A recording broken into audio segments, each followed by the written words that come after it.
और आज हमारे पास वैज्ञानिक प्रमाण है।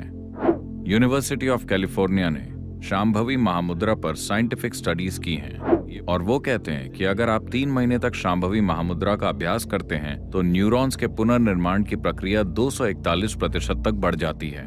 आज तक किसी भी तरह की रिसर्च के इतिहास में इस तरह की बढ़ोतरी दर्ज नहीं की गई है।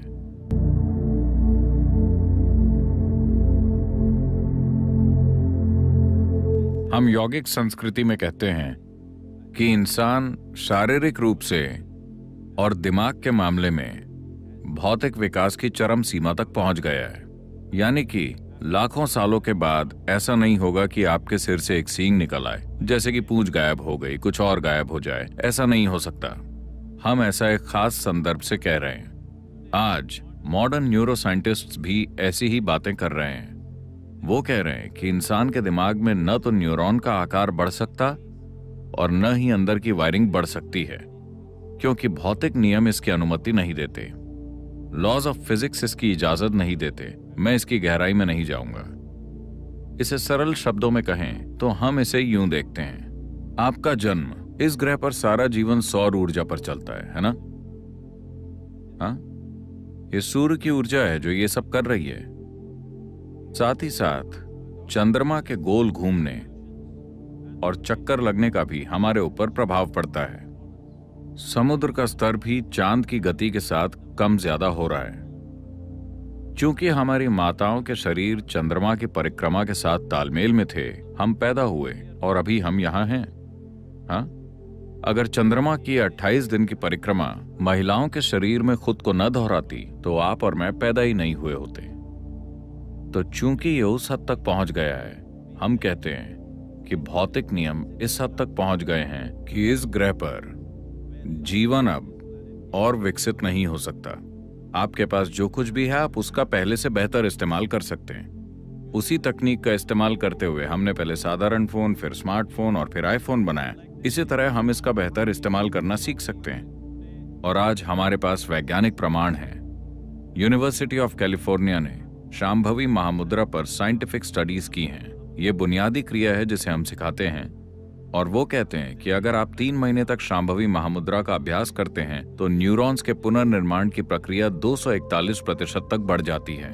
आज तक किसी भी तरह की रिसर्च के इतिहास में इस तरह की बढ़ोतरी दर्ज नहीं की गई है।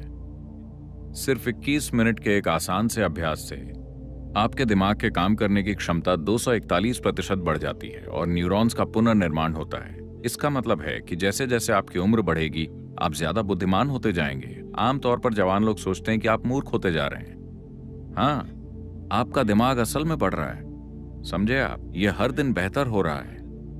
अब वैज्ञानिक प्रमाण भी मौजूद हैं। हम हमेशा से ये जानते थे, पर आज एक मीटर को ये कहना पड़ता है। अगर कोई इंसान कहता है तो ये सच नहीं है। अगर कोई इंसान कहता है तो बात भरोसे के लायक नहीं है। किसी मीटर को ये कहना होगा।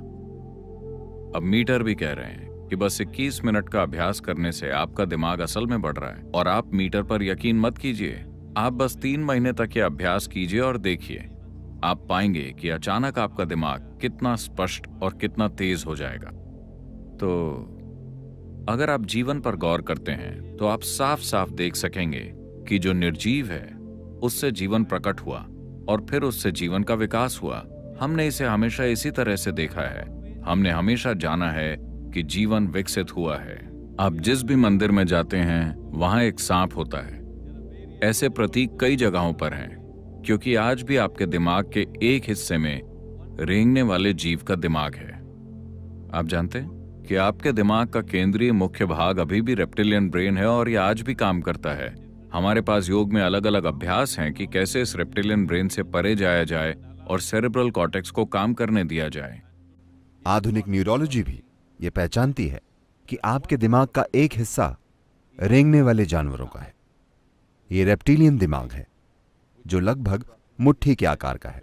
विकास की प्रक्रिया और आधुनिक न्यूरोलॉजी ये पहचानती है कि दिमाग का एक हिस्सा है जो रेंगने वाले जानवरों जैसा है। मतलब ये विकास के उस चरण में है जो स्वाभाविक प्रकृति से चलता है और चीजें अलग तरह से करता है। लेकिन उसके ऊपर a flower of cerebral cortex evolved. Cerebral cortex का फूल विकसित हुआ। अगर आप उसके माध्यम से काम करें, जो ऐसी घटना है जो तब हुई जब मनुष्य की रीढ़ सीधी हुई। रीढ़ सीधी होने के बाद बाहरी फूल विकसित हुआ। यही है जो आपको इंसान बनाता है। यही है जो आपको सृष्टि की सर्वव्यापकता के विचार देता है। यही है जो आपको यह विचार देता है कि सब कुछ एक है, जो आपको वैज्ञानिक बनने के काबिल बनाता है, जो आपको आध्यात्मिक खोजी बनने के काबिल बनाता है। लेकिन अगर आप उस पर फिर से जाएं, तो आप में बस खुद को जिंदा रखने का स्वभाव होगा। तो ये सारी प्रक्रिया, इंसान की कोशिशें, शिक्षा द्वारा, आध्यात्म द्वारा, ध्यान के द्वारा यही है कि इससे दूर जाकर और बाहरी आयाम से काम करना, जो ज्यादा नई घटना है, लेकिन ये आपको जीवन से अखंड तरीके से जुड़े होने का भाव देता है। अगर आप रेंगने वाले पशु वाले दिमाग से काम करेंगे तो आप बस सीमाएं तय करते रहेंगे। तो जब भी आपको अपने आसपास के लोगों से समस्या हो, हमेशा सीमाएं तय करने की बात हो, ये मेरा है, ये आपका है, ये मेरी जगह है, वो आपकी है, मेरी हवा, आपकी हवा, जब ऐसा हो तो आपको समझना चाहिए कि आप यहां आ गए।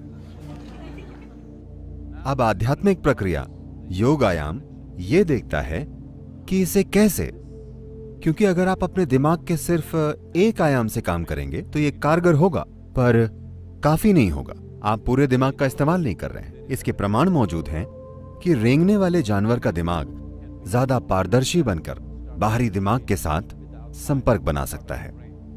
यहां प्रयोग और अध्ययन हैं जो ये बताते हैं कि ध्यान के कुछ अभ्यासों से रेप्टिलियन दिमाग, जो हमेशा सीमाएं तय करता है, वो बाहरी दिमाग से संपर्क बनाना शुरू कर देता है और ये एक दिमाग के रूप में काम करते हैं। तो मैं नहीं जानता कि